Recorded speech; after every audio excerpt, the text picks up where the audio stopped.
وعدہ سچا ہے تو تم کو دنیا کی زندگی دھوکے میں نہ ڈال دے، اور نہ بڑا فریبی یعنی شیطان تمہیں اللہ کے نام سے فریب دے۔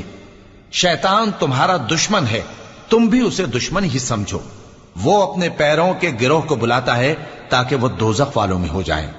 جنہوں نے کفر کیا ان کے لیے سخت عذاب ہے، اور جو ایمان لائے اور عمل نیک کرتے رہے ان کے لیے بخشش اور بڑا ثواب ہے۔ بھلا جس شخص کو اس کے اعمال بد آراستہ کر کے دکھائے جائیں اور وہ ان کو عمدہ سمجھنے لگے تو کیا وہ نیکوکار آدمی جیسا ہو سکتا ہے؟ بے شک اللہ جس کو چاہتا ہے گمراہ رہنے دیتا ہے اور جس کو چاہتا ہے ہدایت دیتا ہے۔ تو ان لوگوں پر افسوس کر کر کے تمہارا دم نہ نکل جائے۔